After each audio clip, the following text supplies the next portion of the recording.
Iniciamos el debate en Razón de Estado. Hoy vamos a discutir sobre la reforma del Estado y contamos con 3 invitados.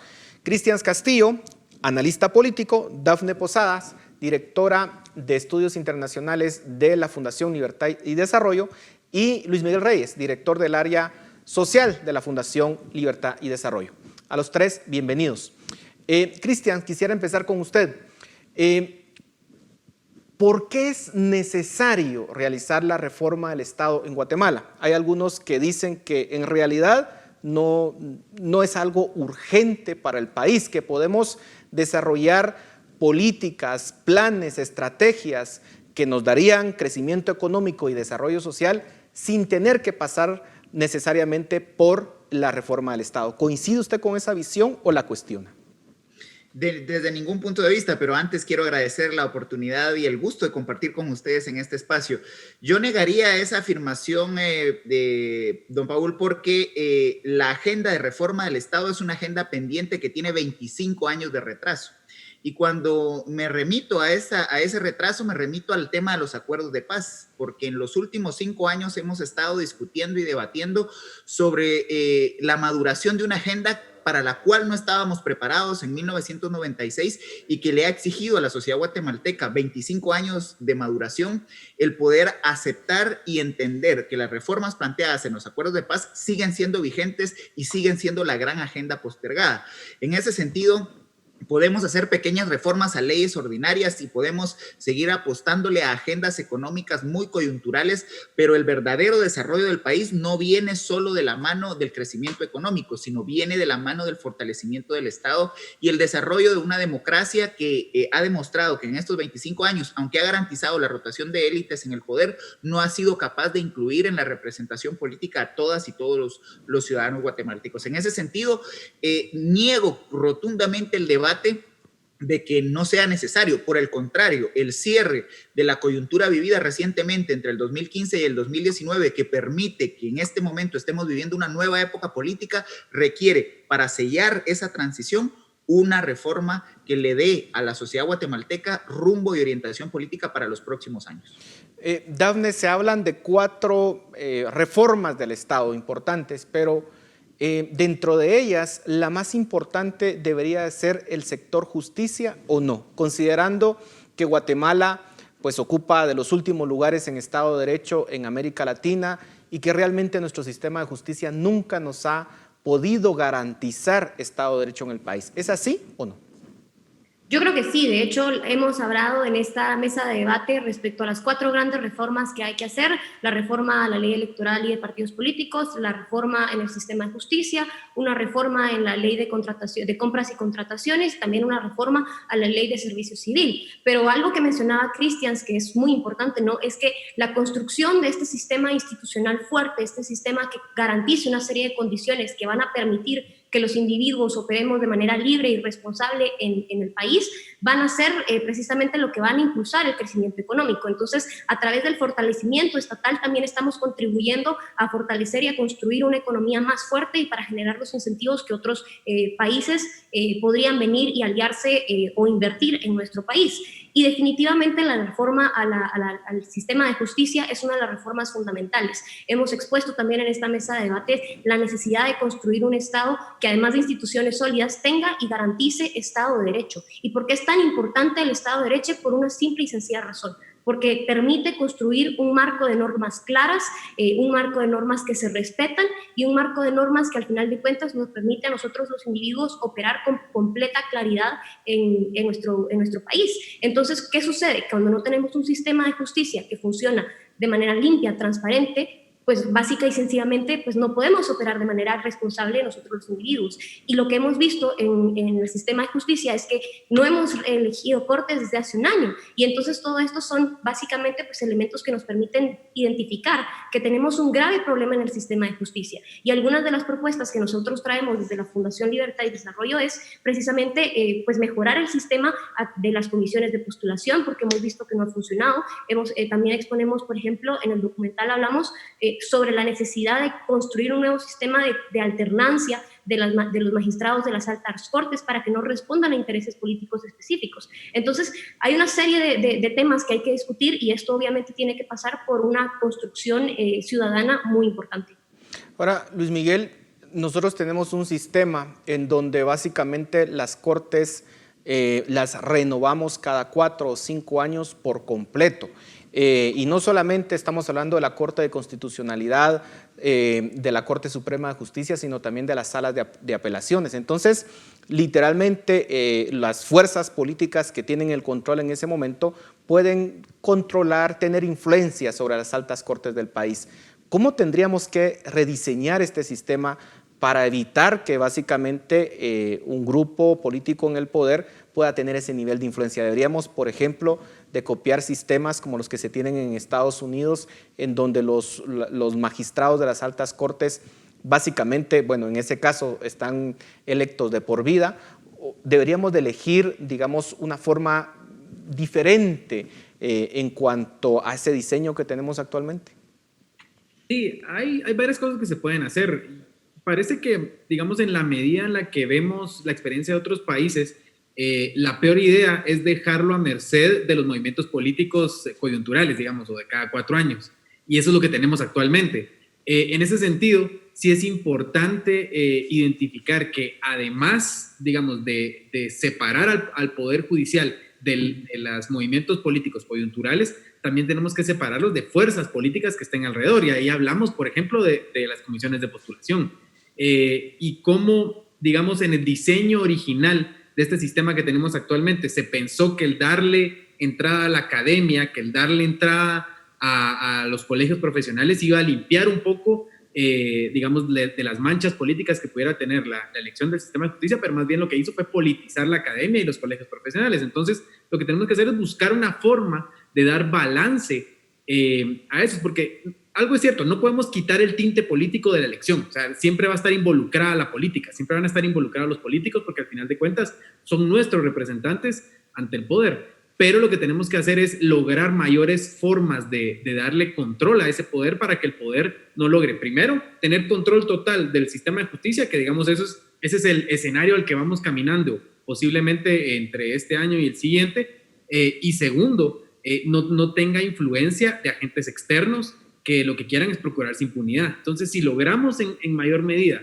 liberarlo de esas influencias espurias, siempre va a haber influencia política, siempre va a haber una lucha política por el sistema de justicia, pero lo que tenemos que hacer es liberarlo de la influencia espuria, que haya balance, que tengamos, digamos, diferentes expresiones políticas también en el sistema de justicia. Ahora, Cristian, ¿qué alternativas tenemos? Porque, digamos, para esto tenemos que reformar la Constitución, obviamente.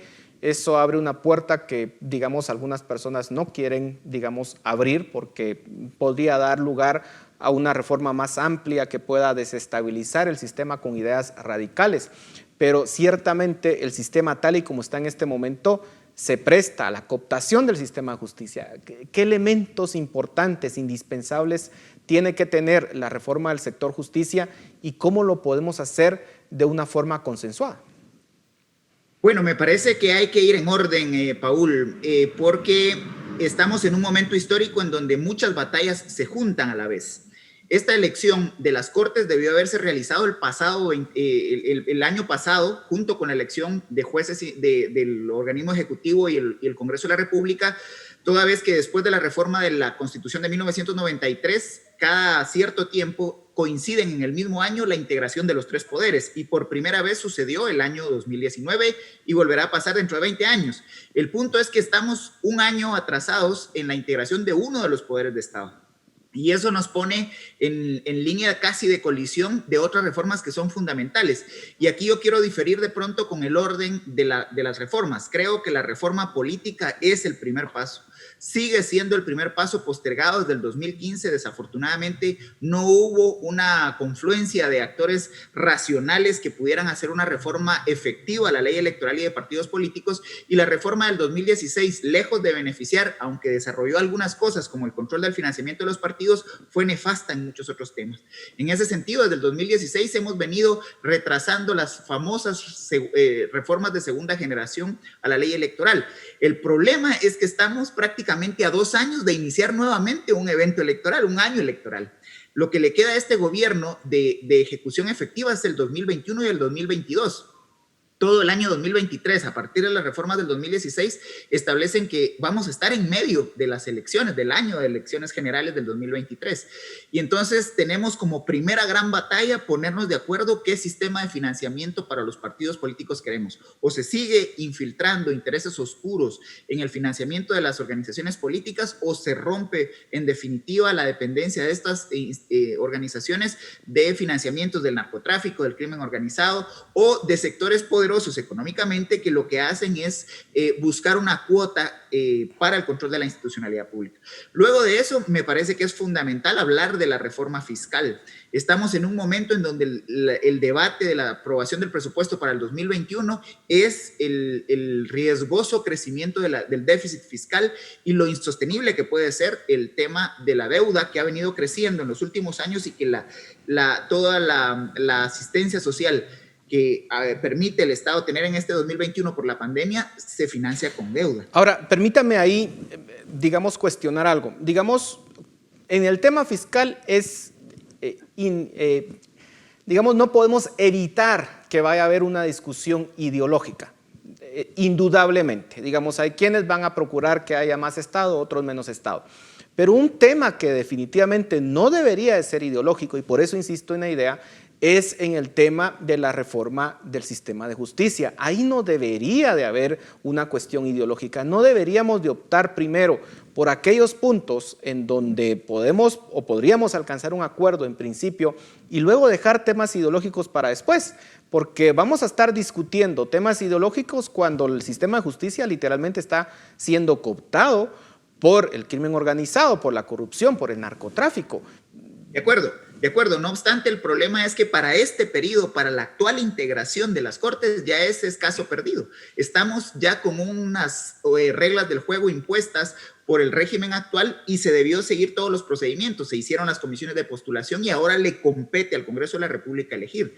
Y sí, coincido con que hay que hacer una reforma al tema de justicia, pero para ello nos quedan 4 años antes de volver a tener que sufrir el mismo calvario de las comisiones de postulación, y eso requiere una reforma constitucional que, como usted bien ha referido, concita también múltiples posiciones ideologizadas. Ahora, yo ahí sí pensaría que, digamos, estaría tal vez en desacuerdo con Cristian, porque coyunturalmente el tema está en boga, ¿verdad? O sea, hay una idea de que hay una crisis en el sistema de justicia y eso podría empujar a hablar de una reforma. Si esperamos que esto, digamos, que se elijan las Cortes actuales y que el tema se enfríe, va a ser más difícil que en la siguiente legislatura el tema siquiera se considere. Entonces, en ese sentido, se habría que aprovechar la coyuntura para poder empujar la idea de que hay que reformar el sistema de justicia, porque es en parte el diseño actual el que nos tiene en esta crisis, ¿verdad?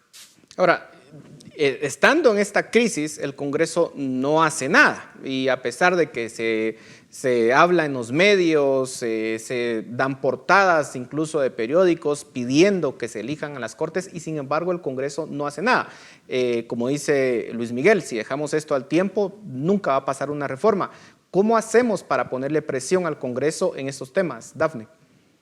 Yo creo que esa es una discusión bien importante que tenemos que tener, y es una discusión que va de la mano un poco con ese primer elemento que dice Cristian, que también tenemos que reformar, que es la ley electoral y de partidos políticos. Las personas que están en el Congreso son representantes y deberían de ser representantes de los intereses de los ciudadanos. Lamentablemente lo que tenemos ahora, precisamente por un sistema que permite que elijamos listados y no personas, tenemos un sistema que permite que se filtren muchas personas que persiguen sus propios intereses o persiguen intereses oscuros. Entonces, el Congreso realmente no es una institución que refleje las intenciones o que refleje aquellos procesos que los ciudadanos estamos interesados, sino son reflejo de otro tipo de intereses. Entonces, sin lugar a duda, presionar al Congreso para elegir cortes es una decisión que tenemos que tomar todos los días los ciudadanos, que tenemos que empujar que se escojan las altas cortes, pero también creo yo que la reflexión es un poco más allá de eso, ¿no? ¿Qué podemos hacer en el corto plazo? Fiscalizar, estar presentes en las discusiones que tenemos que hacer, pero en el largo plazo creo yo que debemos presionar para que se efectúe una reforma a la ley electoral y de partidos políticos que nos permita a nosotros los ciudadanos, que nos devuelva el poder a nosotros los ciudadanos para poder escoger quiénes son las personas que van a estar ahí en ese espacio de decisión. Entonces, en la medida en la que nosotros no tenemos esta capacidad como ciudadanos de elegir a nuestros propios representantes, de fiscalizar a nuestros propios representantes, pues se va convirtiendo en un proceso bastante difícil y lo que provoca es precisamente pues este proceso de desafección de la política, ese proceso de desafección con las autoridades que tenemos, ese proceso de los ciudadanos que sienten rechazo frente a los procesos políticos. En la medida en la que eso va ocurriendo, pues nos vamos alejando más del estado ideal de las cosas, del gobierno, del gobierno que queremos y no del gobierno que tenemos, ¿verdad? Entonces creo yo que es una discusión importante que hay que tener. La reforma a la ley electoral y de partidos algo a lo que dice Dafne. Es fundamental.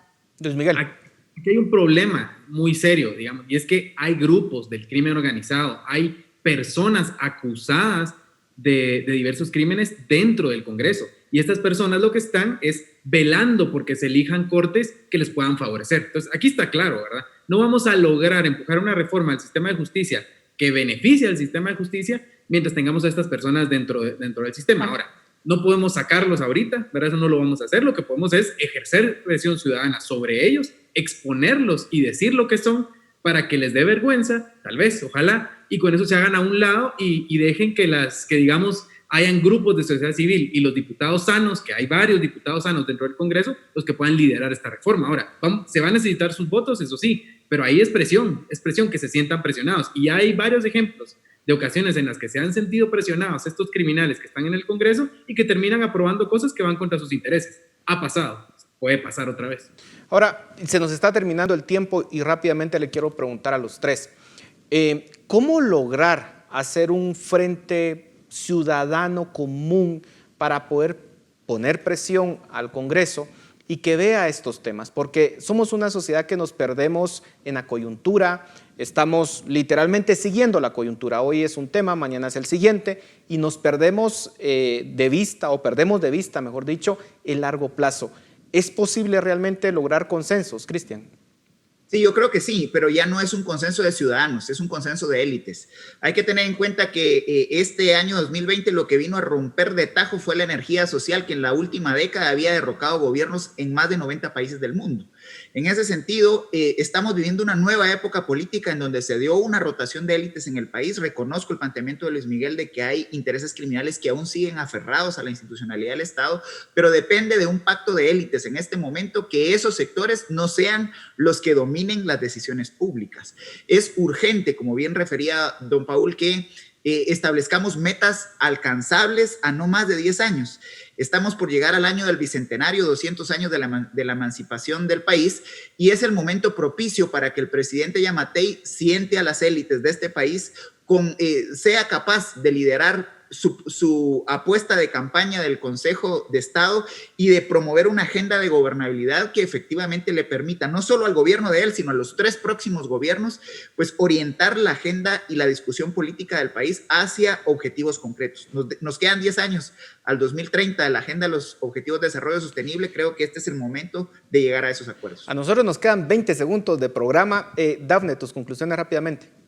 Yo creo que es fundamental esta idea de que las élites se pongan de acuerdo, pero más allá de que las élites se pongan de acuerdo, también es necesario tener ciudadanos informados e involucrados en los asuntos públicos. Luis Miguel.